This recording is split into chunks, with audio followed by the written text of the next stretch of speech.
Hello, everyone. Hi, happy Valentine's Day. Hello. We have a bunch of people with us here today. I'm awesomeness. I'm the game developer on Starr Mazer. This is Vanessa Williams. I'm the lead writer on Starr Mazer. And we have up here. I'm Mariah Zook, and I am assistant producer and voice talent. And late. So late. The Locked latest. in a parking garage. that happens. Also, we have. Hi, I'm Adam Pierce. I'm everybody's best friend and yours. Wow, thank you. That's nice. You're welcome. And of course, this guy over here can't even see me pointing at him. Hello, I'm Kazuo Maeda. I'm the social media guy running everything. So Kaz is over here getting everything going. You'll notice that we have a distinct lack of Don. Yes. Where's Don? He's over creating love for all of our backers right now. So Don is off in the other room doing a backers update, so he'll be with us shortly. In the meantime, you can hang out with these fine people. We're all in kind of Valentine's Day spirit. I was going to say attire, but I think you just look snazzy. Thanks. I've got the heart shirt. Mm-hmm. You have Oregon Trail. I have Oregon Trail being eaten by a dinosaur. Yes. But you have something we would all love to happen to us. Yes, right? But we have a Jesus shirt, which is very cool. Do we have any spoilers for the update coming out, or do we just want to wait until the update comes out? Did you post the image that Christina made? You can't just put it in there. I can stream it though up here. Okay, all right. We're gonna show you a cool image. It's gonna be in the backer update that's coming out in a few minutes, but we're gonna leak it a few minutes early just for you. This is a piece of art that Christina made for today. It's pretty amazing. And Kazuo is getting it ready, so I'm gonna just keep saying things until it comes up on screen. Like I'm giving a grand introduction to this thing, but really I'm just stalling for time so that you don't notice any break between it showing and me actually giving the description of this amazing pixel art piece by Christina that she spent quite a bit of time on. All that's very well and good. So Rafa, yes, thank you very much for that. It is an awesome mug. It's been featured a couple times. It's slowly growing black because I'm letting it cool down. You can see how it changes? it changes from red to black as you drink or do not drink. It depends on the hot liquid. You can see how much I've drunk. And then Bold Big Flank asks, is this late? I thought that it was supposed to be at noon. You're right, it was supposed to be at noon. It was supposed to be. Would someone like to tell us what happened? It's we've talked about it so many times. I parked. They don't know. They weren't here. It's my fault. I parked in a parking garage this morning, and when I went to leave, I realized I didn't have my wallet. So even with parking validation, it wasn't quite enough. It was $2 to get out, and I had $1.59 in change in my car. So I had to negotiate my way out of that, which still could lead to a ticket if I don't pay the $2 at some point. So that'll happen.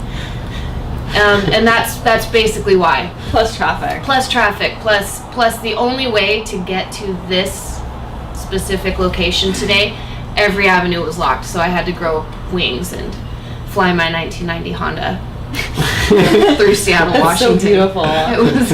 I had a 91 Dodge Caravan, turn. and I miss it every day. I'm jealous. So. Is the image? Oh man, that is totally a perfect segue. After we show this image of sort of our first loves in form of the thing that we drive, because I think everyone has that story, right? It's true. Does everyone have that story of the very first vehicle they ever owned? Because I do. Oh yeah. Oh, I have a great story. It's kind of there's a you wanna lot do of this level. I want to see the context for it. Let's check out our Valentine's. So let's Day. check out this amazing piece that Christina made, which is about Brick's true love. Oh, there it is. And it's adorable. So good. We have little chibi Brick, Look at little that. Star Wolf. So adorable. Which, if you remember any of the descriptions, is obviously Brick's love. This beautiful Star Wolf. And so that's sort of I don't know. I think everyone's got that story of their first love. The first car that I had was a 1991 white Mercury Topaz with a maroon interior. Oh. That thing was classy.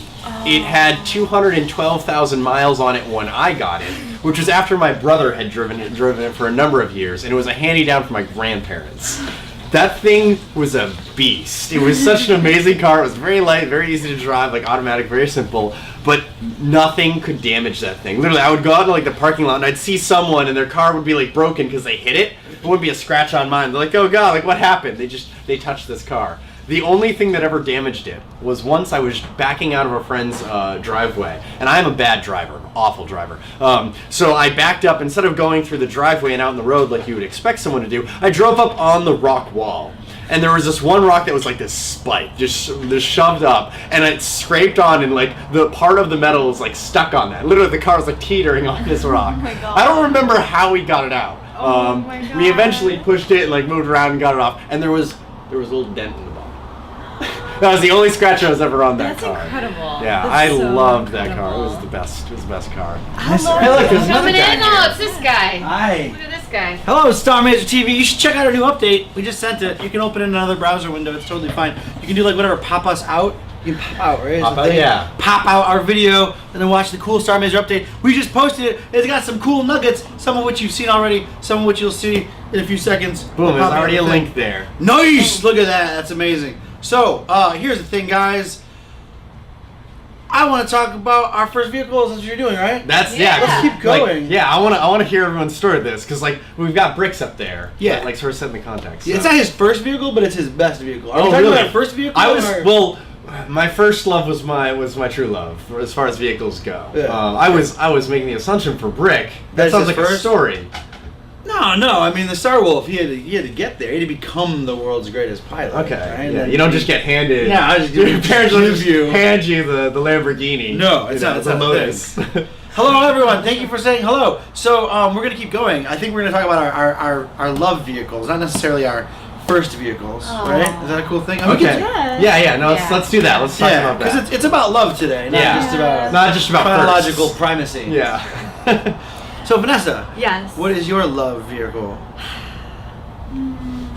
So it's probably one of my few regrets in life out of the whole of it. My very first vehicle I was ever given was given to me by it was actually my high school boyfriend's parents bought this car. They traded it for a case of beer and then fixed it up and gave it to me. And it was a Datsun. It was this little silver, I don't know what year it was. It was an 80s Datsun, and it was so cool. It was a little hatchback, and I know that it was the type that people like race now, but I loved it so much. It was a manual, and I felt like $1,000,000 every time I drove it someplace. And then I went overseas for a while, and my mom sold it so it wouldn't be like in the driveway anymore. It was really sad. I miss that car all the time. I really regret it not being around anymore. It's such a badass car. It was so cool. A It had, Datsun, oh, it had man. like a glass back, Yeah. and so I decorated the trunk area. Like, so I had like pillows and like blankets back there in high school, so people would walk past and it'd be like my cool like swanky pad, like the trunk of my car, because high school. Yeah. Yeah. No. Fuzzy, how about you? Mine's actually a little different than everybody's. My first love in a vehicle was a little red tricycle when I was 4. Oh man. Wow. Childhood romance. My neighbor had a tricycle when I was 3. And I hated him for it. I loved his tricycle. I kept stealing it. You stole his tricycle. I stole his stole tricycle. bro's tricycle. One night, Whoa. I was so jealous, or I was just a child, that I went outside in the middle of the night for some reason, and I saw his little red tricycle there, and I shit on the tricycle. You pooped on the tricycle. I did. Fuzzy. What the hell? And I'm not sure if that's what prompted my parents to buy me a tricycle for my birthday, for my 4th birthday. But I remember I woke up, and I was so excited to see it there. Did you poop there too? No, You just pooped. I got on it and I started riding it through the house, and we had a house guest staying with us, and I ran him over. Sounds like The Shining. Something. Blast into the house. You were the worst kid. I Shitting really on was. bikes, running over guests and shit. It's incredible. I have to say that's my favorite memory of anything I've ever owned. That's legit. Mariah, how about you? I'm trying to decide between, you know, the first love or like the ultimate. If we're talking out of 1990 Geostorm, that was a hand-me-down. Nice. It was awesome. It's a hot little vehicle. A little hatchback. I mean, it's a piece of shit, but it's a hot Oh, it little totally vehicle. is. And I got it from I bought it from my friend for like I think like $1,200. Like I worked like a couple summers to pay for that thing. But yeah, so and it was like I actually probably shouldn't. Well, fuck it. No, we called it the hoe wagon. It was like the transport vehicle to take like all of us ladies up to like parties up in the mountains. How did you fit more than one hoe in the We Geostorm? fit 5 of us in that. It was a 5-hoe Geostorm. You were rolling 5 hoes deep. 5 hoes deep in the Geostorm. Popped collars and everything. But this fucking car was incredible. Like she Jesus Christ. It literally be going up like old logging roads, and it's like I don't even know what like the grade like the incline on it was, but we'd come rolling, and I mean anybody walking alongside of us would have went faster than the car did, but she just she'd make her way. Oh my god. There'd be like smoke billowing out, you know, people drinking booze in the back, being very irresponsible, by the way. But there would be like trucks like broke down on the side. Like one time going up there, my brother had this big ass Chevy with like that was jacked up with big monster truck tires. We're getting up the hill and he'd hit some massive pothole and like launched his axle out. And my friend with like a little V-dub Rabbit was like trying to ram it back in. Just like boom, boom, and we just kind of in the hoe wagon just kept going. We made it to the party. They didn't. Sounds so familiar. That was the thing. Just so you guys know, every single year of Mariah's life, you can make a film about it, an entire feature film. Can we remove the cat from it? What is I've she been doing it. She's kick her out. There's something on the TV that she can't stop Going to take a looking cat. at. She Lilo, can't- the she's- cute one, the fuzzy one, is getting up onto the television. It's really weird. So yeah, 1990 Geostorm was my first love. My ultimate, what I would want is actually is a '67 Shelby. That would be my ultimate supreme car. So there's that. Let's actually follow up with that. What would yours be? Your ultimate supreme car right now, today? A Tesla. Oh, if I could pick anything? Yeah, just pick a car. Or a vehicle. Pick a vehicle. Because this is all vehicles. You might want a red tricycle with no shit on it. I might. Do they make adult tricycles? We could. There's They make adult diaper. There was, They do make adult diapers. I don't see why they wouldn't make adult-sized tricycles. to be honest, like there's a bunch of cool cars I like. Like there's like the 1980s Lotus is really amazing, right? Lotus Like, Elise? yeah, the Lotus Elise. Like there's a bunch of really awesome cars. Like the Tesla's cool just because of like how like efficient it is and how like Yeah. badass it is. But really, I would like pick one, bro. if I had just one choice, I would get that same 1991 Mercury Topaz. Nice. Because I swear that car would live longer than me. I guarantee it. It was the biggest. I don't regret many things. I regret getting rid of that car. Absolutely. Kaz, why don't you pop in and tell us about your love car? My love car? Buddy, what would your pop in. What would your ideal vehicle today be? Realistically, I would love a Mini Cooper. Like, I just love minis. But ultimately, I want to genetically engineer a unicorn. A beautiful steed. That's so fair. I like the realistic answer. Mariah, and your ultimate would be what? I think it'd be a '67 Shelby. Okay. It was definitely. And Vanessa, your ultimate? I think. Yeah, like I said, it's one of my few regrets in life, that Datsun. I would love a Datsun. For a long time, I wanted a VW Golf. Bill. And then I actually started driving VWs as part of the Zipcar program, and I discovered that they are the least fun to drive. They're just like, it feels like you're driving a piece of toy plastic, and it's just the worst feeling. So as cool as it looks on the outside, I think I'm gonna go back and say the Datsun. That was a solid thing. Cool. Yeah. Kaz, what is your love vehicle? If I could have one vehicle? No, your love vehicle. The vehicle that you have that you love. Oh, it would be my 750 GSXR, my old motorcycle. It was fast, it was heavy, it was clunky, it broke down every now and then, but man, I loved it. It was so good. And what would be your ideal vehicle? My ideal vehicle would be like a like a 125 1980s Yamaha motorcycle. Damn, I didn't know you were a cycle kid. Yeah, dude, I love motorcycles. You're in the clown gang. The clowns. Clown? Yes. That's an Akira reference. Yeah. Oh, gotcha. Yeah. Yeah, but it'd be like one of those old like sit-up motorcycles, Yeah. not meant to go fast. I feel like Kazu would be in the capsules too. Right? Yeah. No, he would be in the capsule. Yeah. Anyway. So. Are you done? Yeah, Don, tell us your story. My love vehicle, man. Oh man.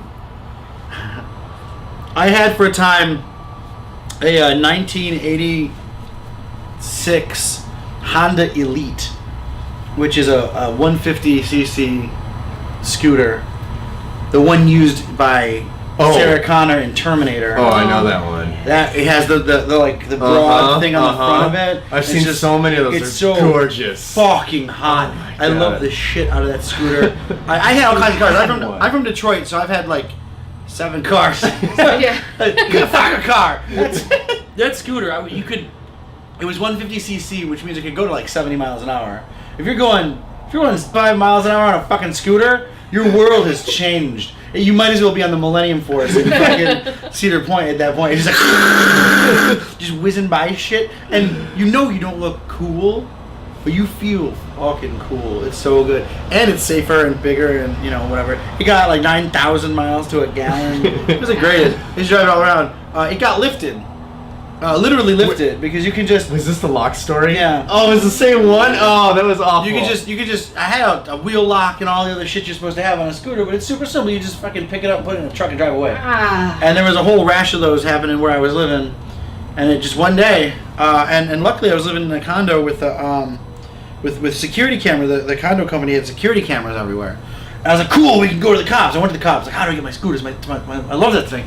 And they're like, well, just get us a camera and we'll try to pick up the dude. And I was like, cool, man. So I went to the condo association. I was like, hey, man, let's get that camera footage. This is going to be great. They're like, oh, those cameras don't actually do anything.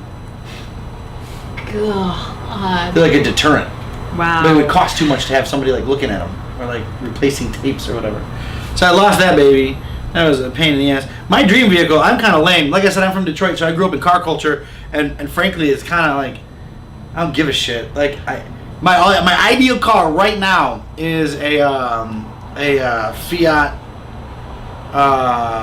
500 Abarth or Abarth. Yeah, I'd take that. $19,000, man. Fuck it, I don't care. I love it. A little cute little car, a little speedy, feels nice inside of it. You can put a whole bunch of shit in there. It doesn't feel like it, but you totally can. It gets up hills real nice. It gets like 45 miles a gallon. Super radical. Pardon? It's nice. It's a beautiful car. I love it. That's what I'll take. Yeah. We had some photo cool used to drive an Opel so hard there was a hole in the ground in front of the gas pedal. That's intense. Oh my god. Cool, because then you can just Flintstone your ass around. As it goes. The truck that I grew up in, I don't even know what it was, but my family had this green monster truck, and we drove it so Not hard. an actual monster truck. No. Well, I used to sit in the back because I had 2 brothers. My sister was at college, so that was fine, and my mom. So there's 4 of us, and like a 2-seater. So I would go in the trunk, and they would drive it around. And there was a hole. Like we drove it so hard, there was a hole underneath the driving area, which was fine because it couldn't go in reverse. By the time, right before we were ready to get rid of it, so that we joked around that was how you backed up. You put your feet through the hole and like squished your way back. My brothers would push it as well, but yeah, Flintstone vehicles for the win. I hear ya. There was a couple other stories as well. I think they're a little further up. Yeah, a little further up there. But We're gonna talk about your stories, shit. guys, and then we're gonna get into some cool stuff. Yeah, we have some really cool plans for today. You should really check the update. We released some Valentines for you guys. Valentine's Day Valentines by one of our viewers / major backers. Yeah, we'll bring those up for a Some sec and show beautiful you art. guys. Yeah, Oh, it's beautiful art. Yeah, I think we'll bring them up in a sec. Yeah. S-Rain had a little crappy moped. S-Rain's brother switched out the engine and made it so you could ride it like 90 kilometers per hour instead of the previous legal max of 30 kilometers per hour. That's awesome. Overclocked the moped. It's amazing. I'd like to point out that we use the Imperial system, and 90 kilometers per hour is like, what, 4 miles an hour? 8 miles an hour? It's like 70. No, I'm kidding. Yes, it's like 70. That's the badass, right? Yeah, no, it's super badass.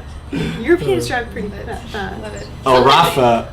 Rafa had a 91 rundown Volvo that barely drove. Oh, a Volvo that barely drove. Well, Volvos are expensive to fix. Unless, Rafa, where are you?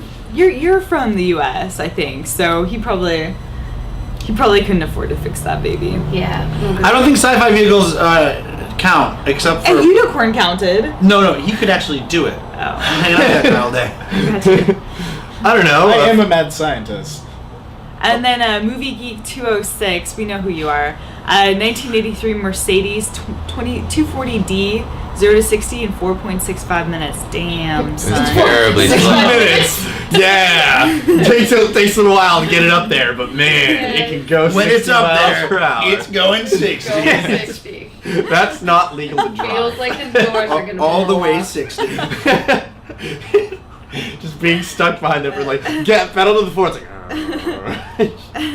No Valentine. 4.65 No minutes. Yes, Valentine's photo so cool. great. I was in the trunk.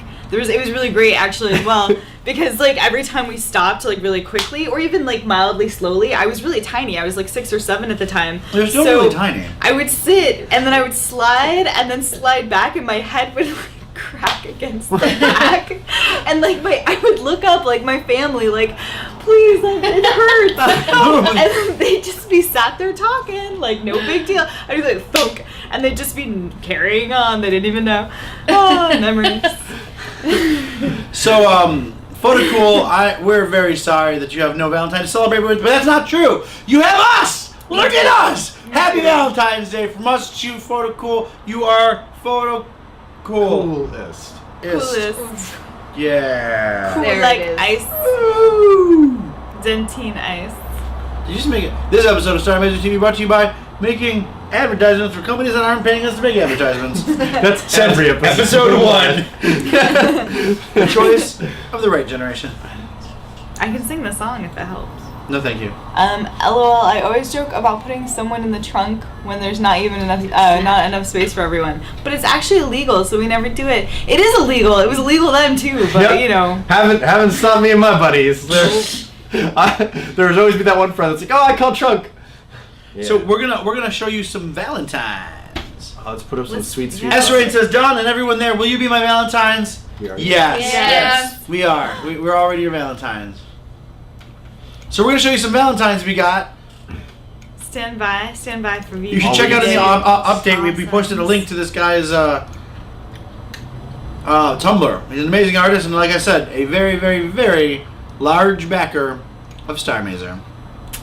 Ah, sweet. We got a beautiful brick one right here. You blasted Very- your Aw. way into Aw, my pretty. heart. You can download these in the The right update. amount of cheese. So cool.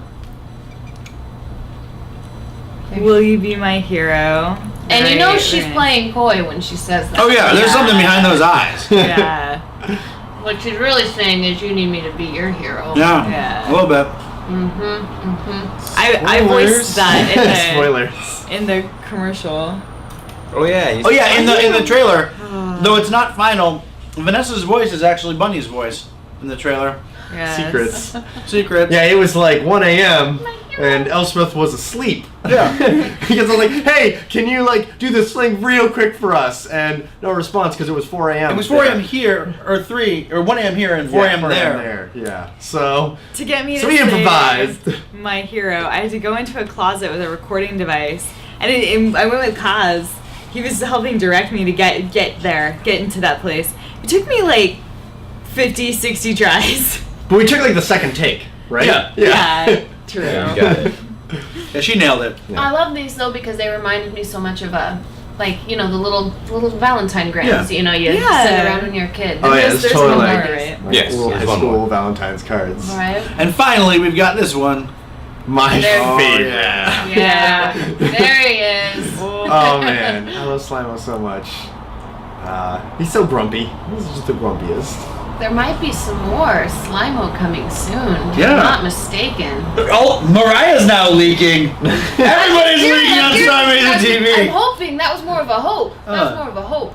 I saw some things. I saw some concepts, some sketches where it's amazing. Every time Slimo gets further along, we do Slimo. more work with Slimo.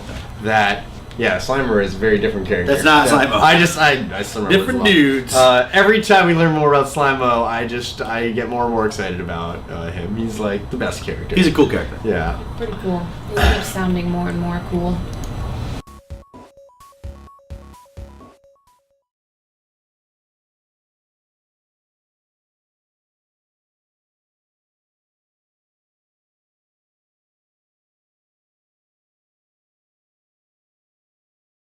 Playing, guys. Are we still showing us? Here we are. Yeah. Hello. Yeah. Well, I thought we'd have a Q&A first. Okay. Yeah, let's get them cues and give the Let's get those Q's and have the A's. We would love having the A on Valentine's Day. I thought that was a nickname Rick gave him. I'm talking about a butt. That's right. Okay. All right. Yeah. No. So the gag is we're gonna, Serotonin subscriptions are too powerful. They shut off the video stream. Why? No. So we would like to answer some love questions about Starr Mazer. There's some love stuff happening in Starr Mazer, so that'd be pretty great. Big bold or bold big flank. The follow actually didn't break the stream. That was a correlation, not causation scenario. Skaz was moving things around, and then the follow happened, and whatever. Because technology. Destroying magic. Uh-huh. No belief. That's right. Starr Mazer, first question. Favorite character in Akira? Oh man. Kaori. Oh man. I like Kaori. She's really cool. She supports Tetsuo, and then she gets eaten by his stomach. It's been so. And- Yeah. Man, it's Valentine's Day. I gotta talk about it. It presented a really interesting moment for me as a child, because I was like 12, 13, and the first time watching it through, they rip her shirt off. And the first thing a little kid, like little 13-year-old boy is like hyper fast, like hormonal brain is like, tits! And then they punch her in the face and kick her. And it was just like, ah! Like my little brain didn't know what to do with this. Because it was like 15 frames. I was like, yeah, no! So it was one of those moments I'd never really related that kind of horror. And like the Hitchcock style, right? Yeah. And in all honesty, I'd never experienced anything like that. And it really helped me like add another layer to like story complexity. Like it was always like, there's the love and happy things. There, if you see breasts, it's probably great. And then there's like other murderous See things. violence. Yeah, See, that's probably and violence. honestly, it was one of those things where it made me extremely sensitive, extremely quickly as a kid. It's such a powerful moment. Everything wrong with that scenario is summed up in literally like 30 frames, and it was just like, fuck. Yeah. And it was really great. It was a really powerful moment. So I think Kaori, and she gets better, and she still stands up with him, and she still fights with him. Then he accidentally eats her, but that's okay. Yeah. Kaori is an amazing character. I love Akira. It's one of my favorite movies, one of my favorite comics. My favorite character is the Colonel. Because he's a badass. Yeah, he has like the most just goal out of any of the characters. He is the so best true. human being in that, It's despite so all the true. shit. And he's still flawed, he still makes mistakes, but he deals with it. Yeah. And he resolves things. Just the line where he just tells one of his guards to shoot the representative. Yeah.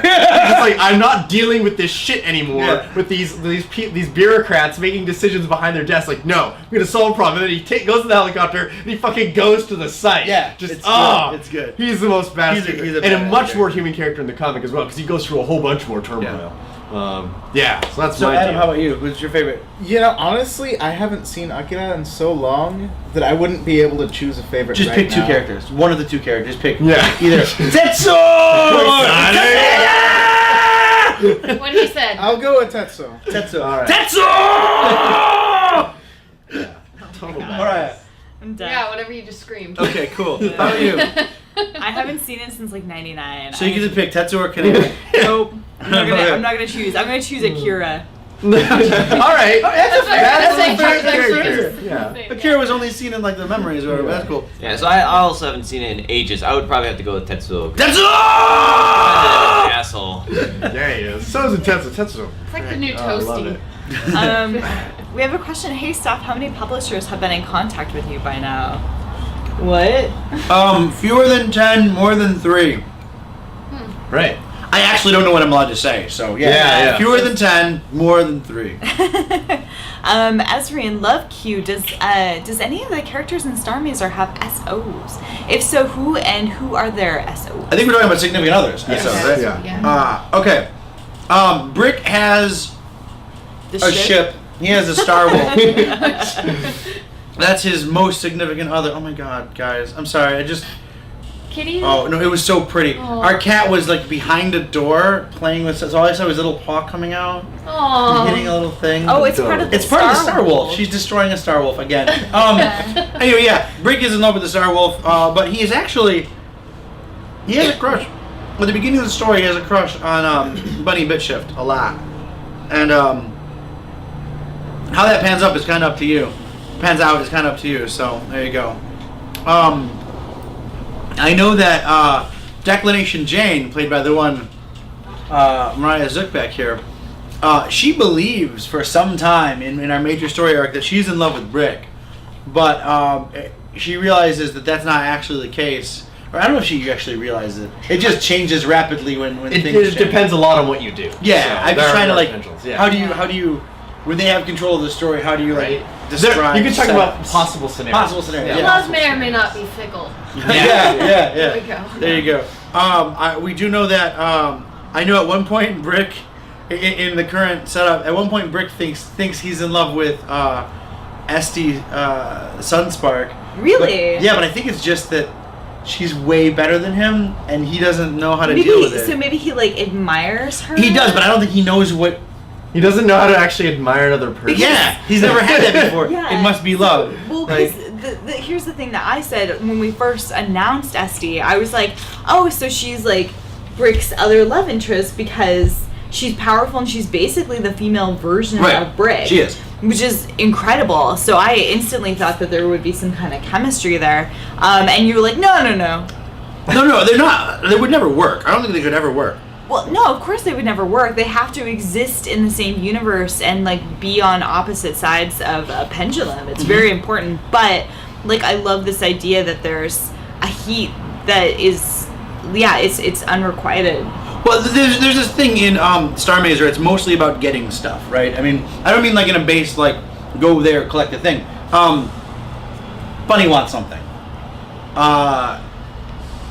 Declination Jane absolutely wants something.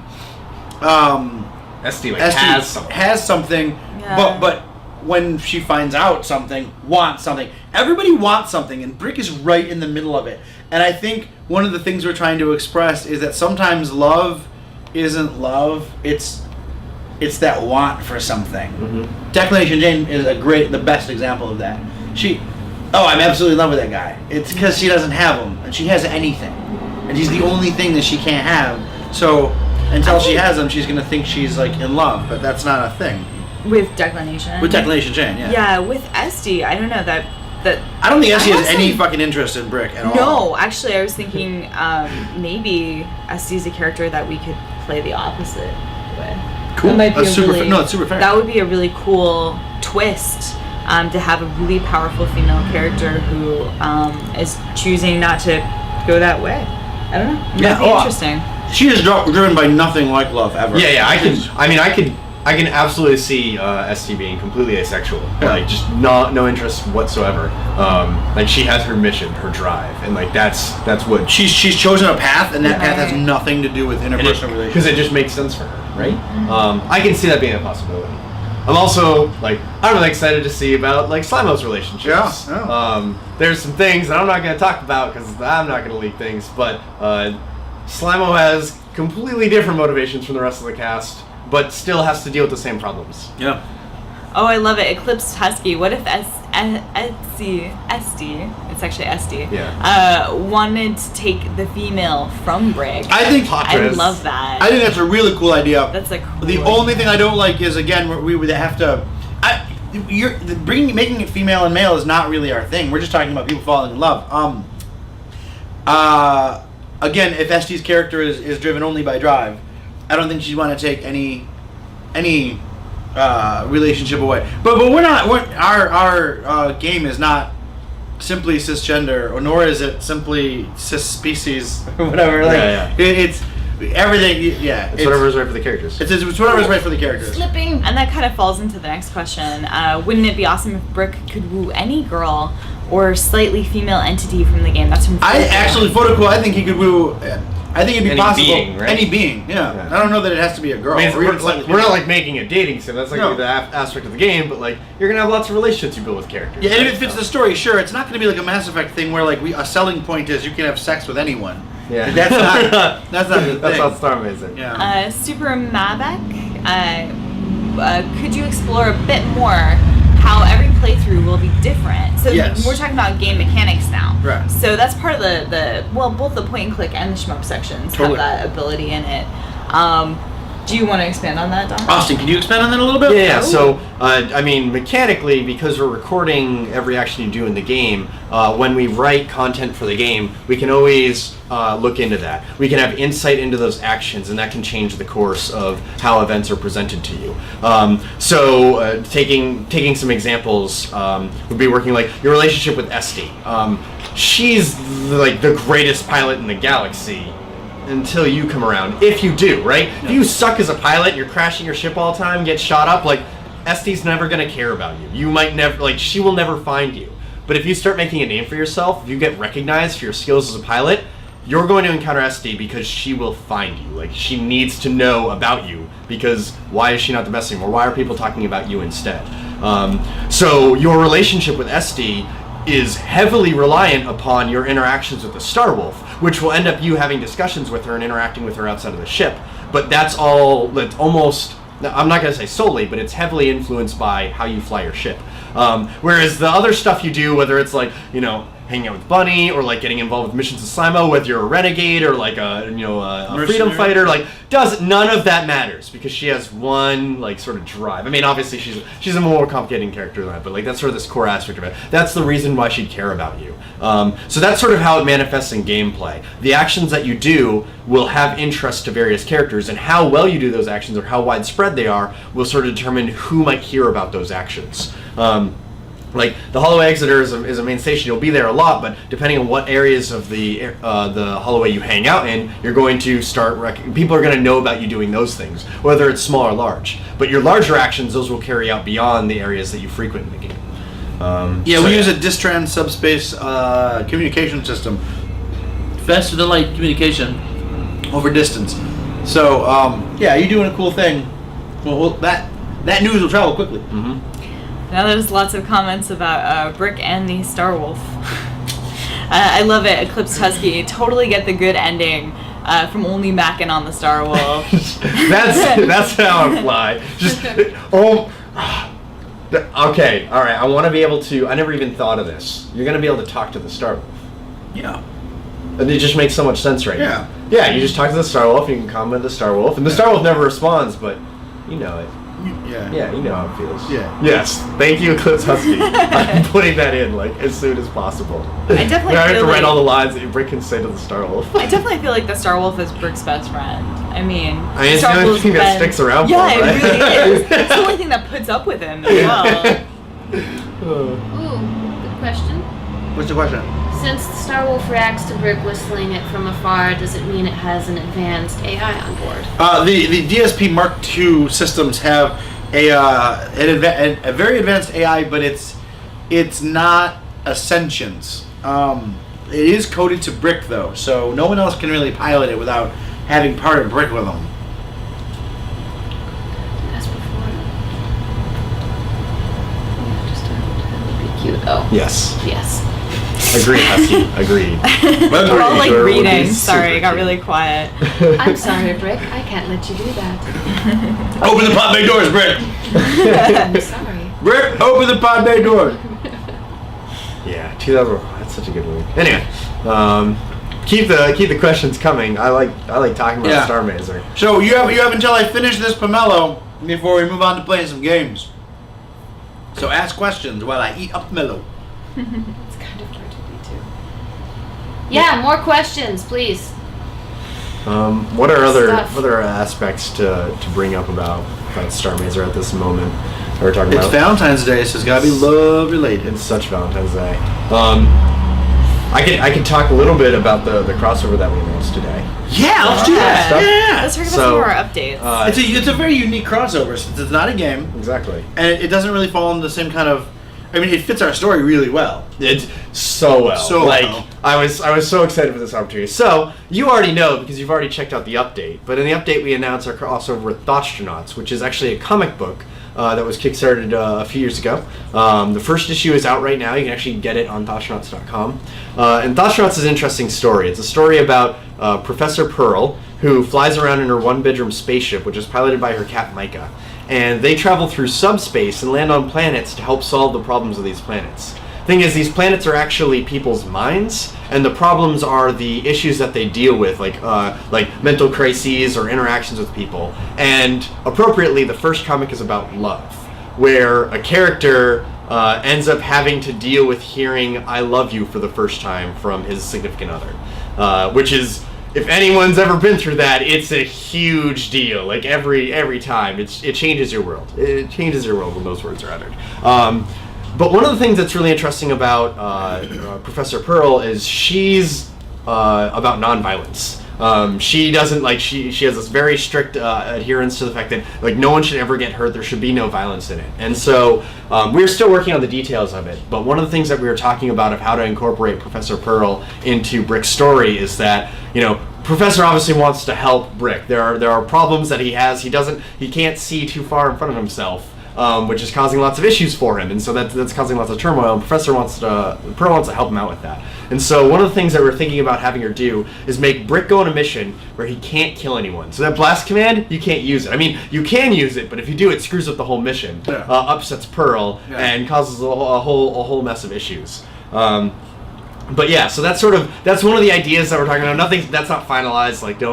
If that doesn't happen in the game, it might not, because we might think of a better way to incorporate these two characters. But we're really excited about the interactions between the two, just because they are so diametrically opposed characters. But Professor Pearl wants to help everyone. She will not stop. She is just this complete, adorable talking. You can see it in the animation on the Kickstarter. She's just talking and screaming out because she's so excited about talking to people and about solving problems, about science and math and everything. She's like a little girl. She just talks faster than Dawn. It's ridiculous. That's impossible. It happens. She does it.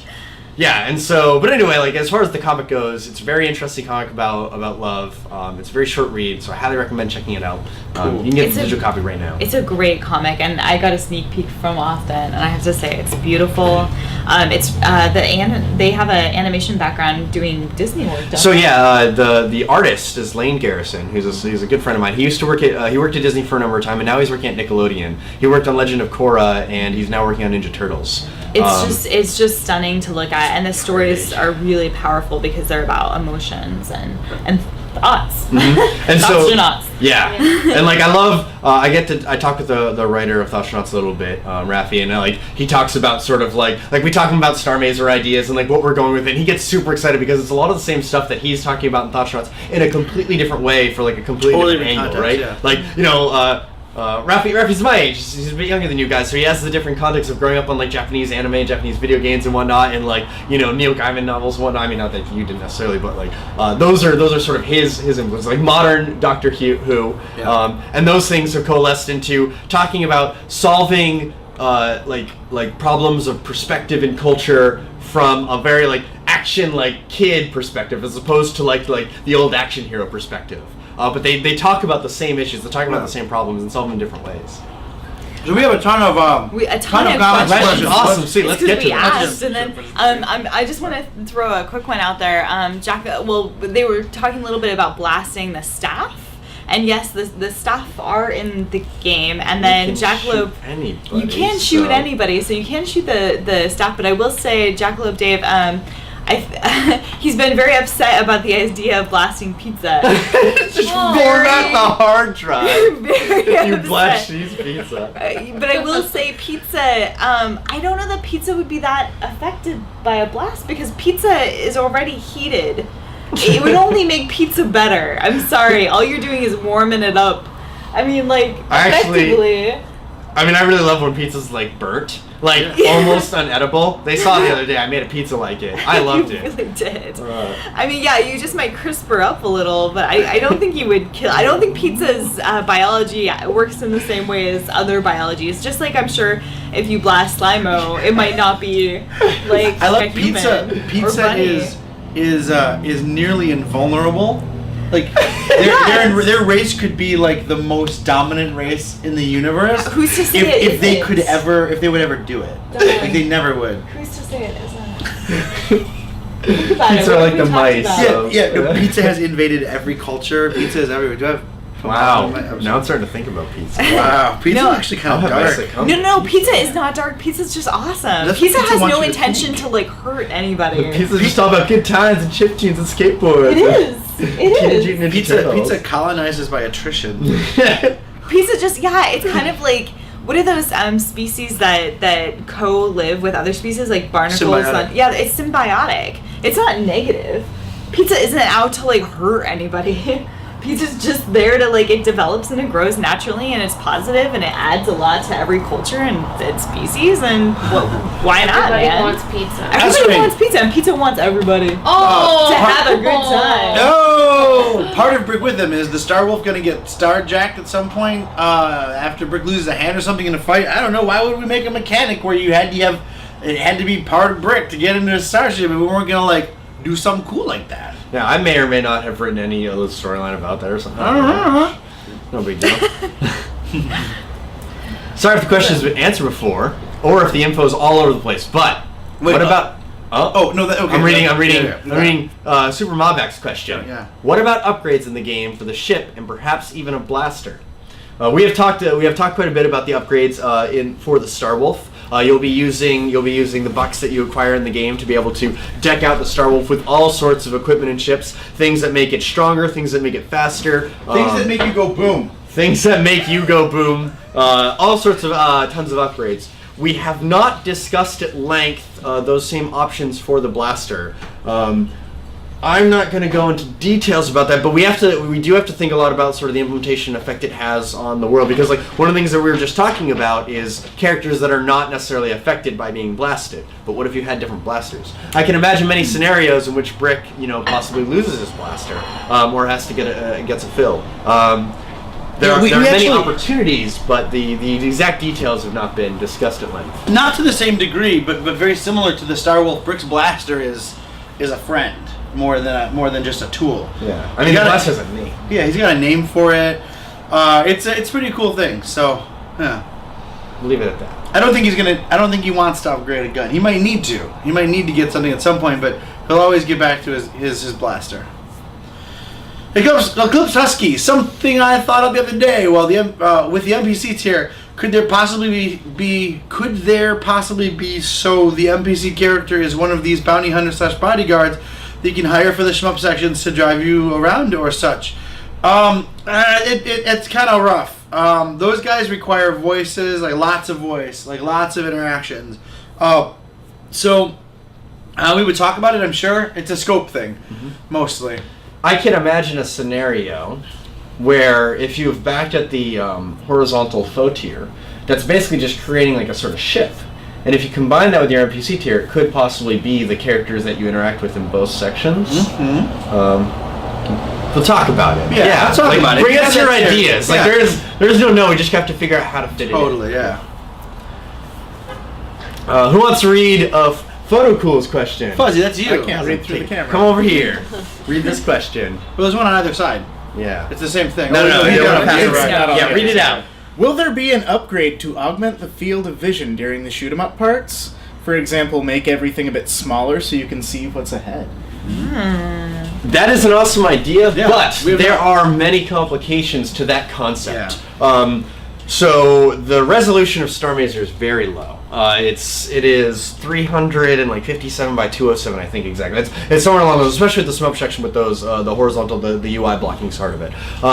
If you scale in or scale out, you're changing the density of pixels on the screen, and if you don't do that at certain levels, it it makes the art look bad is really the deal of it. So it is not such a simple thing of just zooming out the camera to expose a little bit more. Yeah, we're not using 3D models. We're not using, and we're actually using actual pixel art, not like mapped textures that seem like pixel art. So it gets kind of complicated. Yeah. So my initial reaction to that would be to say no, just because of I don't think it would support the great art in the game. But that being said, I like to try everything out. So as long as you have as long as you have a scope, I'll at least take a look at it. So thanks for the suggestion. So Jackalope Dave, a teleport upgrade would be awesome. Like if you think you're about to die, it can randomly teleport you, but maybe safer, but might be more dangerous. Like in Defender. So I was actually, that's a really cool idea. I love that last ditch effort of like the save. Like there's also the idea of popping a shield, but the fact that you can teleport might be, it's a little risky. And like, how far does that teleport go, right? Like it could teleport you to a different portion of the screen, or it could teleport you to a different portion in the path that you're going, or it could just teleport you somewhere in the galaxy. I like that. Which I'm really all about. You just like oh god no, like the boss like firing the Gel Death Beam is coming, you just boop, and then like you have no idea where you are. And you're like, okay, I gotta figure out where I am. Like, do you go left? Do you go right? Yeah. Like, where do you go? Where are we finding? It's like the That's Battlestar really Galactica cool. jump thing. Like, just jump. Yeah, just like hit it and hope you don't land in an asteroid. Yeah. I love that idea. Rafe, do psychics? Sorry, physics definitely exists. Do psychics exist in this time-based universe? I'm going to leave you with a single statement. Please go read Buddy Bitshift's bio again. Just leak it out. Question. I'm not leaking shit. There's a bunch of words in there. Photocool. Question for the comment section. What's the $10 extra on the pledges with physical content? That's for being shipping, or does it cover international too? Yes, it covers international. It's actually $5 for domestic in the States, and it's $10 for international. Yeah. It's actually individually way more than that, but spread over so domestic is a slight bit shorter on money depending on what you get, but it can be less than $5, and depending on what you get, international can be more than $10. So we just had everybody kind of carry everybody's load. We're all supporting each other. We're all supporting each other. 5 to 10. And one thing I want to clarify is like a confusion might arise when you say, for example, you back at the NPC tier, which is a digital reward to have that NPC in the game, and it's asking for shipping. That's because you get the previous reward. So we need to know how to pay for that Star Wolf shipping, or your model shipping, and the poster and the physical copy. So that's why we're asking for it at any of the tiers above the first physical tier, which is the poster, asking your shipping options, because you get that, so we want to make sure we send it to you. Next up, Mariah, why don't you read one? Sure. Eclipse Husky asks, might there be a weapon for the Star Wolf that fires automatically using the music's beat to shoot? Slower beat, stronger shots. Faster beat, lower damage, higher rate.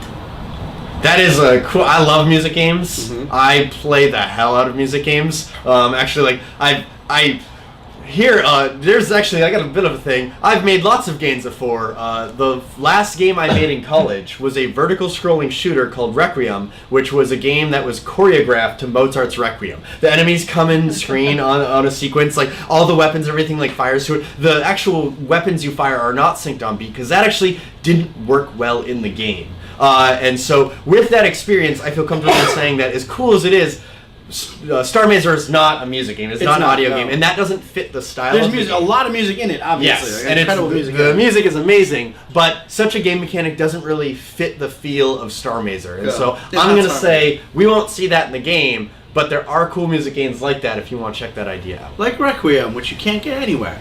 You can actually download it on my website. You can download it on AustinMontville.com. Remember that, that's an old website. That game was made a long time ago. The game was made in 2010. It's 5 years ago. I was a much less experienced game developer back then. So you take that with a grain of salt if you decide to play that. Right. Anyway. Vanessa, you read one. Oh, all right. I'll read one. S-Rain. Do you want? Wait, which one? On the right side. Oh, sorry. If you do poorly during the shmup sections, or if you don't do as well as you want, can you redo the section without having to restart? Like, so you have a better run through, or is it just that one time that ultimately counts? So the story of Starr Mazer flows, right? It's not a. When you're playing it, I want to reduce as much of the idea that it's a game, as is possible. You're not playing a game. You're not popping quarters. You're not trying to get lives. If you blow up the Star Wolf, that's a terrible thing. You can't. There are consequences. So you don't really get to play through those sections over again. If you ruin the section, you have to deal with those consequences. Either you're dead, or you're not dead, but you survive somehow by the skin of your teeth, and now you have to deal with the consequences of ruining the Star Wolf or whatever else. So there's that. But I'd like to point out that we've been talking, I guess, since we started Starr Mazer TV, and we've been getting this question a bunch.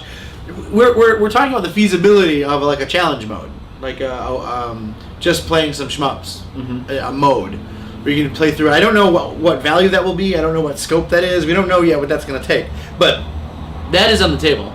Not during the game proper. Actually, could you like kill yourself though? And like, could you, if you did really poorly, would we have the ability to like, you just like, shot Killing myself? yourself ends your game though. Like, Yeah. actually, Rick dies, the story's Wait, over. how do we have like save points along the way, or do we go all the way back? So you go back to the save. But you can save Yeah. again. I actually want to talk about this actually. This is one of the aspects of Starr Mazer I'm super interested in. So, one of the cool things about this open middle gameplay is how dynamic the narrative is. It's not linear. And I've played a bunch of games like this. Like, if you're a fan of Armored Core's old mech games, a series of mech games, they did this thing where they gave you a percentage, or success percentage. How many missions you failed and how many missions you succeeded. And I was obsessed with having that 100%. To the point if I failed a mission, I would restart the game and reload my data. I'd had to save every mission. Yeah. And that was awful. Because I had to have it perfect and I knew I could, but I put myself through this loop of reloading over and over and over again. And because the game is linearly set, you need to do that, because if you don't succeed certain missions, you don't get access to certain parts of the game. But one thing that's interesting about life is that, like, when you screw something up, that's a learning experience. Yeah. Like, the fact that, like, if you look at an amazing artist, they're only amazing because they spent 10 plus years drawing terrible things. Yeah. And so in Starr Mazer, if you, like, suck at flying, you're going to get better over time. And sure, like, people will know you as a pilot who sucks for a little while, but then you'll get better. And then people are going to recognize you as someone who's better. So you're sort of going through this loop, these iterations of these episodes, until eventually you can get to the aspects of the story that now people start recognizing you. Right. So I'm really excited about this because it's an elegant solution to that problem of that, okay, I want to have the perfect run, so I always reset the game. No, you don't need the perfect run. Like in life, you just need to keep doing better. You need to keep trying. I haven't seen this done in a game before, and I'm really excited to actually like fully implement this solution, because I think it solves that problem of like, oh, I have to reload my data, and like breaking that immersive experience. You remember, Starr Mazer is about what it is to be a hero, and I think what it is to be a hero isn't cheating. Yeah, right? Reloading your data every time. Memorizing everything. Yeah. Does Dick Man Made of Dicks have a Dickmobile? Yes, he does. Is it going to be featured in Starr Mazer? Probably not. So we got, Just answer the next question. Super Mob Beck, question. Did you ever consider an NES version? Never. Nope, not going to do it. It's a TurboGrafx 16 game. If we're going to do a demake, we're going to do it for the TurboGrafx 16. I consider this. I didn't. It didn't happen. And it's my game. I know, I have like such a huge heart for this NES. Look at my Turbo Duo. And shut up. No, I'm just kidding. And Quake. There's not even a traditional SNES here on the collection of games. There's a SNES playing machine. No, granted, there are two traditional SNESs right there. Okay, all right. Behind Mariah. You got your cred. You got your cred. Two of them. Get the fuck out. Get the fuck out. But also, Don, you have to remember, SNES has NES in it. NES has NES in it. SNES has NES is in it NES. too. It's fine. SNES is NES. Hey, Mariah. What's Would up, you like man? to read a question? Sure, what do we got? Photo cool. Photo cool. Will you have pics of both the Star Wolf and Sunspear 3D printed models before you ask Us, I think it's just us. before you ask us to decide between them?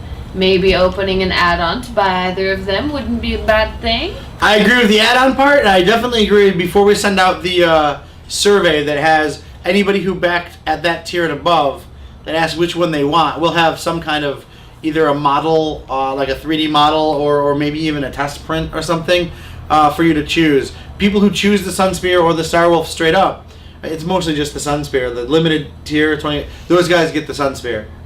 They like SD, and they're going full SD style. So if you're on the fence about it, go with SD ship. Because it's more limited. But as long as we have the ability to, we want to offer, especially like when we get to see the final details of what it is. Legit.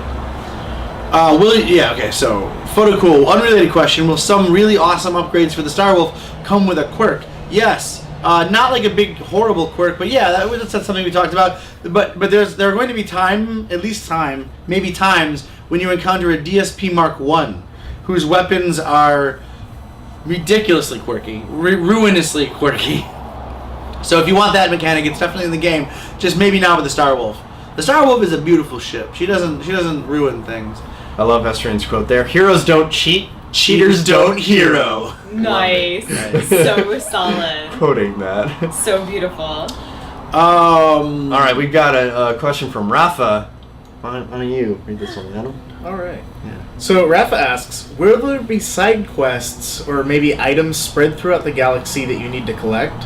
Similar maybe to how you need to collect Riddler trophies in the Batman games? Like collecting all the pizza slices throughout the galaxy? I love that. So I will answer that. You don't need to collect them because you didn't need to collect the Riddler things. Right. But like, yeah, you'll need to collect them on the inside. You have to. Yeah, you will buying need every to baby collect duck.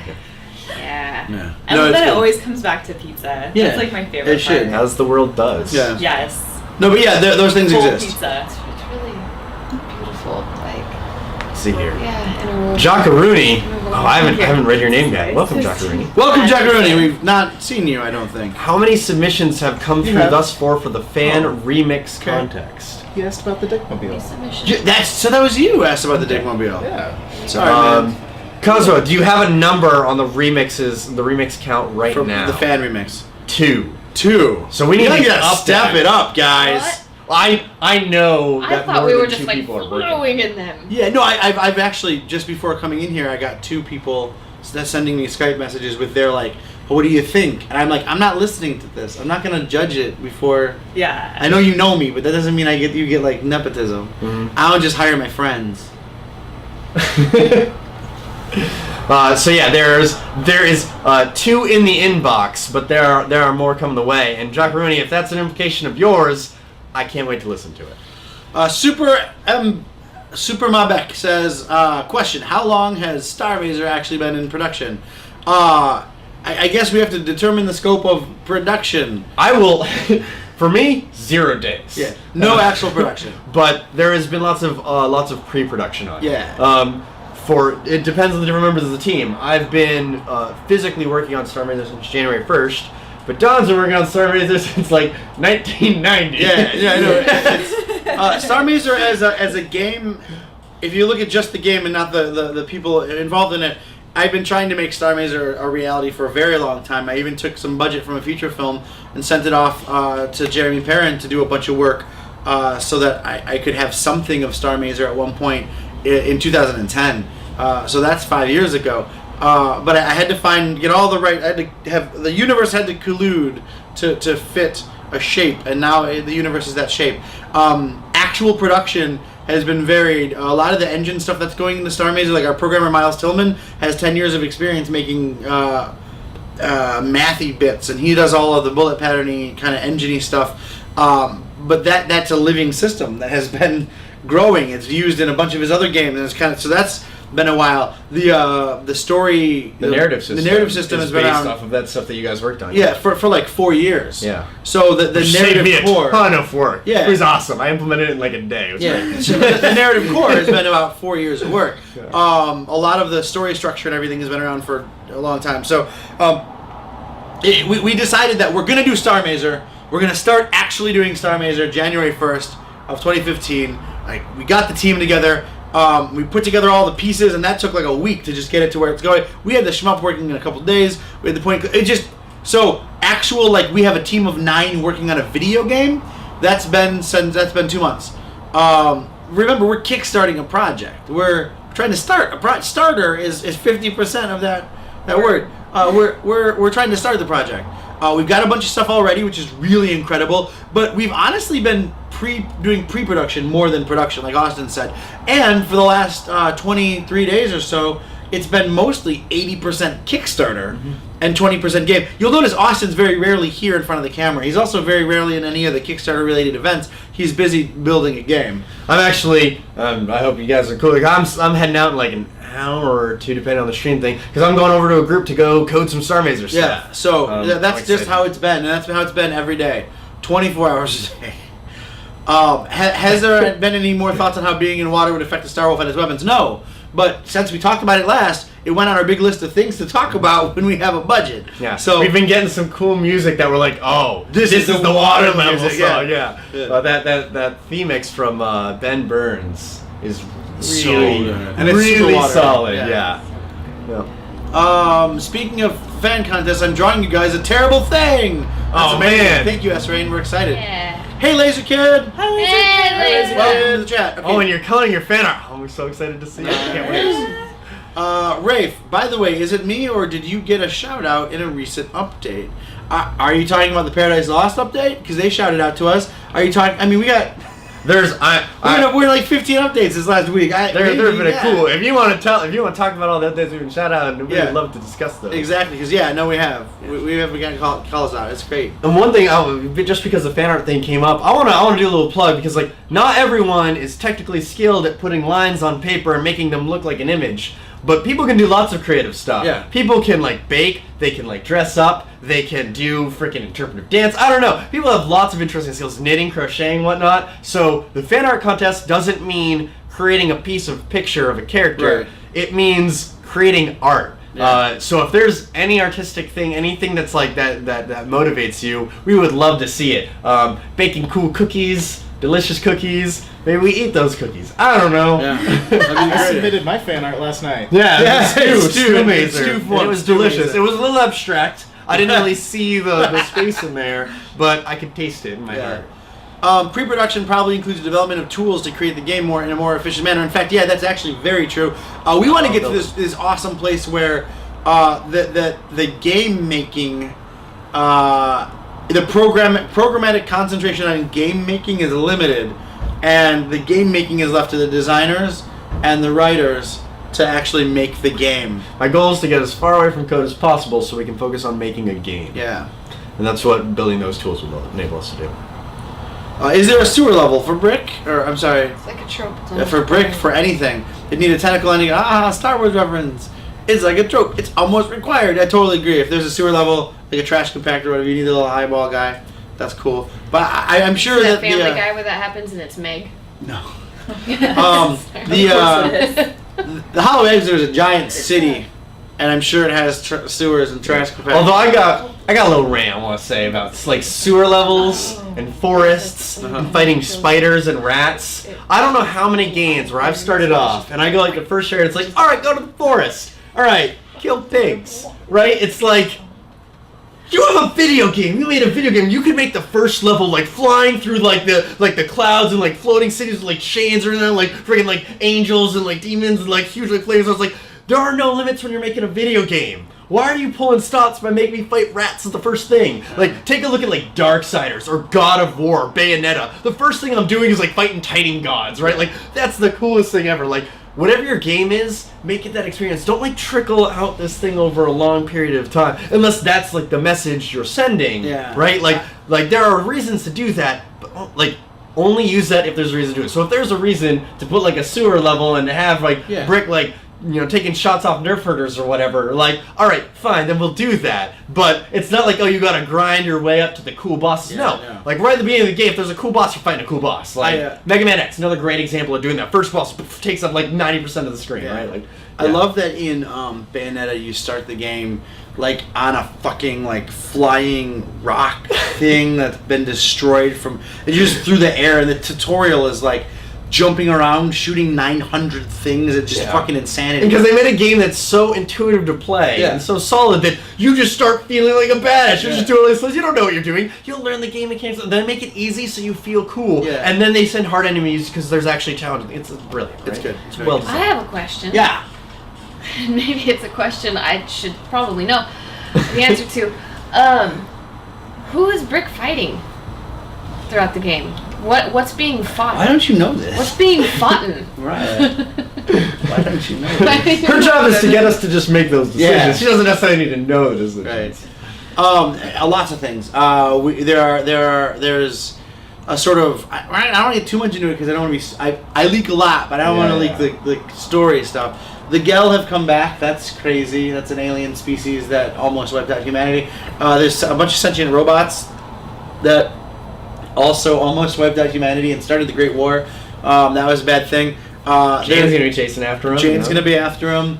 At one point, Esty and her entire armada is probably gonna be after him. Depending on what you do. Depending on what you do. There's a cult trying to wake a giant space demon.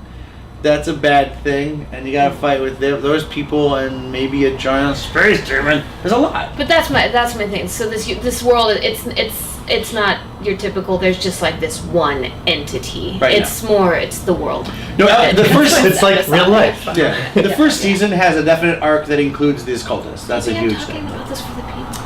Okay, good looking at me. Please keep talking about it. 'Cause Well, I like it. I know we're kind of like slowly running down on the questions. I wanted to bring out a special guest, not who you think it is, but somebody that our viewers actually haven't met yet.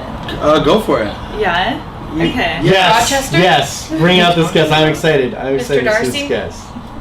I have no idea what's happening right now. I know. I'm How excited. do you know? And how do I not know? Because you're not in the loop. Not cooking the uptake. My socks don't have holes today. I don't. Yeah. It might be.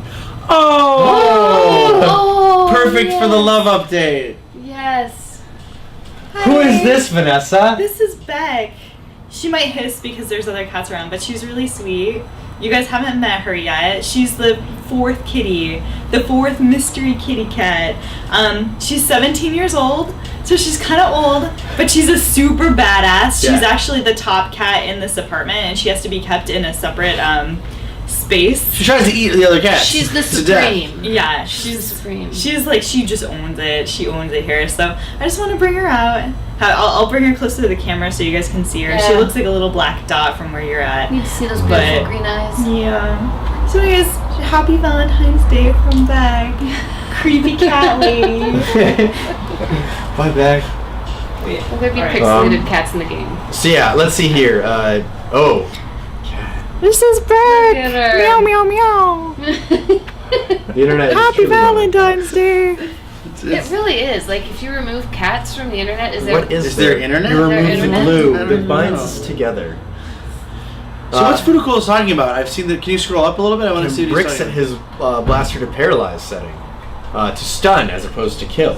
Oh, no. Nope. No. It's a blaster. Go with man. no. Sorry, bro. No, there's no setting. He didn't get that. They didn't go, hey, go kill those alien bastards with the stun setting. No, he got into a ship to go blow up some stuff. That's what he got. That's what he's got. Can you put your M16 to stun? Nope. No, you can't. That's a weapon to That's kill a people. purpose. That's all it does. Did you play Wonderful 101? I did. That was I one of the did first not. Wii U games I ever played. I played it at a convention. I found it at this prototype. It didn't. It wasn't even called Wonderful 101 at the time. I love that. I didn't play the full experience, but it was a huge inspiration to me, showing the cool things that you can do with the Wii U. It really sold me on the console. Actually, it confirmed my sell on the console. When I first saw it, I was in love with the console. Maybe why I ended up making a Wii U game recently. Anyway. S-Rain, did you say the first season? Yes, I did. We're releasing the game in seasons. Seasons are basically releases of the game. Seasons can have updates or whatever. Starr Mazer 2 would be like Starr Mazer the second season. The first season has an arc. We're calling it a season. It's basically like a release. What do you call the first game in a series? Like, you just call it a game. We're calling it a season because we split the story bits into episodes that are procedurally fed to you. So, yeah, that's the thing I said. And there's like 6 for all the cat. Yeah, I look at the know. dog. And will there be pixelated cats in the game? We said the whole team. Yeah. And I can't bring my computer out without these cats being everywhere around it. Yeah. So yeah, they're part of the probably. team. It's So probably a thing. true. We're looking at some fan art. Oh man, progress. Thank What you, does that progress. mean? Man. Ma back? No. Back. So, Yeah. Ma So, back. sadly, you have an attachment. I got back in 1997, and in 97 when I was in middle school, I was really into Beck, so it made sense Good. to call my female cat Beck. So sorry, not any cool references, just Yeah. the most obvious So one. we have in our house now. We have Lilo. Let's touch at the top. We have Scuzzy, SCSI, which is Small Cat-like Systems Interface. We have Bitwise, which her name's spelled 1/0. And then we have Lilo, capital L, small I, capital L, small O, for last in, last out, as she is the youngest of the cats. And then those are obviously all nerdy computer terms. And then we got Beck. Because Awesome. time is a piece of wax. Because falling on a 1997, termite bruh. who's choking on the splinters. Is this a quote Alright, from a is song? this a rap? Yeah. Song? Sounds like Yeah. a rap song. Devil's haircut. I mean, I like. I know it's good music. It's but I'm from not the like, Breakout Vex song, Oh, Loser. okay. Yeah. Oh, well. Wow, Austin. I don't even. Hey, whatever. You guys don't know about I ain't even. I ain't Azure even. Sky. All right, boom. Yeah, I can drop That's right. all the. Don and everyone else, did you guys buy the new 3DS/new 3DS XL? I want it so badly. I really want it. I want it more than anything. I don't care what Austin's gonna say. I want it. I want it so hard. I want the black one. Oh, I want it so bad. I want the custom Starr Mazer new 3DS to play Starr Mazer on. Let's hit that 300,000 tier, guys. If we hit the 300,000 tier, it's coming out. Vanessa wants the Majora's Mask one, but those are I do. nearly impossible to find No, now. shut up. It's gold. I like it and want it. I know you want it. Yeah. It's like it's nearly No, impossible it's to fine. get. It'll be fine. It'll the be fine. I'll worst. have it. It's cool. Don't worry. It'll happen. Yeah, I wish I was playing Majora's Mask right now. Yeah, I wish. Even though I could could play it on Nintendo 60, Isn't I that want to what- play it right now. I want to play Monster Hunter, even though I can't like that game. I want to play it. I'm so jealous.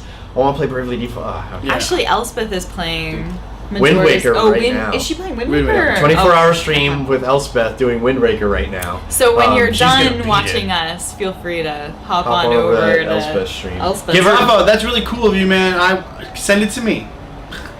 Yeah, give. Can you refresh on this PNG, bro? Wait, We've got some fan art loaded. It's gonna take a little while. I don't think it will. I think we just need to stop and refresh. I'll read this next question. Called ping images. NS Man, is there going to be watching any Sports World Championships in the game? Secret 2DX crossover. Oh my God. It wouldn't be a secret if I told you. That'd be a cool idea, though. I did nothing. Why are you like texting right now? I'm not texting. What are you doing? What else we I was got? trying to look up. All right. Maya, good it questions. looks like you're Supermaning the couch. Me? Yeah. I am. I'm You're like- actually. I'm sitting on the edge of the couch right now. If anybody's wondering, balancing. My socks don't have holes. Unlike Yeah, everyone's talking Brian. about the new 3DS, which is a great thing to talk about. And man, Oh, it's so hard. I want Starr Mazer on there. I want those tight controls, all them shoulder buttons to link up with your gear shifting. And 'cause I don't know if anyone's We noticed haven't that. talked- wait. I want to talk about gear We shifting. haven't talked about gear shifting. Let's talk about gear shifting because gear shifting is love, and today's Valentine's Day. Yeah. So there are. It is a common design aspect, a common mechanic in shmups to have the ability to change your speed, but it's often like in Gradius series is implemented through power-ups. All right, boom. Seeing the Starr Mazer on stream, we're seeing a brick. Yes. And it's a comic book front page, and I love it. It is a Oh my special God. limited edition. Oh wow, my that looks God. awesome. Yes, the What? color's going in. I can see it. Holy It's taking crap. shape. It's getting there. It's getting there. Yes. Damn. Thank you. That was that Rafa? That's Laser Kid. Laser Laser Kid. Kid. Thank you very much for the update progress. I can't wait to see when it's finished. Yeah. So shifting. Yeah, so they often use it through a power up, which means you can't really control your speed. You go faster and faster, then you reset to slow. And it's sort of this challenging aspect of it. To be able to control because sometimes you're going too fast or too slow for the right situation. You have to really plan ahead, which encourages you to play through a section, die, memorize it, then go back and plan your speed for it, which is not the experience for Starr Mazer. Starr Mazer, you need to be able to have full control over the Star Wolf. So, there are currently in the game there are 4 levels of speed, and they're like gears in your manual transmission car, because that's the sort of thing that Brick would do. He'd slot the gear up and blast into fourth and go as fast as possible. Or when you're diving through the curves, like drop it down in a second, let the engine run as hard as it can so you can get up those hills. And so that's how controlling your speed actually works. At the moment, there's 2 buttons, one to shift down and one to shift up, and so you can completely control your speed at any time. And the reason why we have 2 is because if you get to the top, we don't want it to cycle over, because sometimes you need to kick it into overdrive and go as fast as possible. So you just slam the shifter to move it all the way up. Or you need to slow it down as fast as possible, and if it looped over, then you might shift over to a slower speed, and it could screw up your control of it. So we're still balancing out this though. I don't like the idea of having 2 buttons for shifting, because that complicates the number of buttons that you have to keep track of. So I don't like that idea, but I love the idea of not cycling around. So I'm going to try some other control schemes, some other control ideas, but being able to control your speed at any moment, unless parts of your ship are damaged, is going to be a core aspect to maneuvering the Star Wolf, to doing a lot of those trick shots and trick maneuvers. Yeah. Somebody's pitching a, as Rian says, new reward tier, Starr Mazer new 3DS cover plates. Oh, yes. That is Actually- so sweet. Do you know someone who makes cover plates? I'm gonna start 3D printing cover plates the second I have a new 3DS.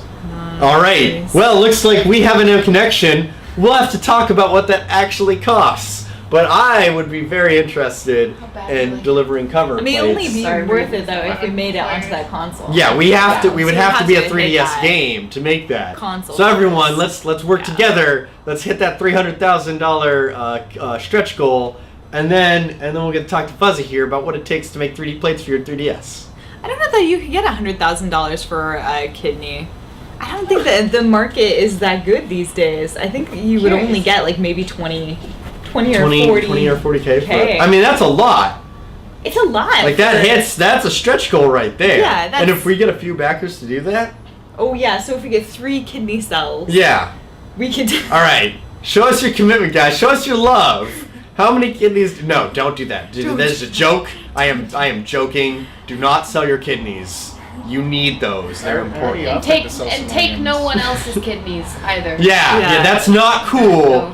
Totally not cool to just take someone's kidneys. internal organ swapping. Yeah, if Officially it not says a donor thing. on their license, that doesn't mean freebies. Yeah, it's no. true. You still have to Yeah, ask. you still have to ask, and you shouldn't even ask. You should That's work that that's out ahead Not of a dinner time. conversation. How do you know how much organs are worth? I've I've been researching for reasons. All right. Is this the time where we switch over to games? We have talked about we have answered so many questions. I think it is. I think that we should start swapping into games. Let's take 5 so we can load up the game. Let's take a couple minutes break and then come right back at you and get going on some games. Yeah, see Jackalope Dave, you protect that kidney. You protect it with red wine. We're going to take 5 and load up an awesome romantic game.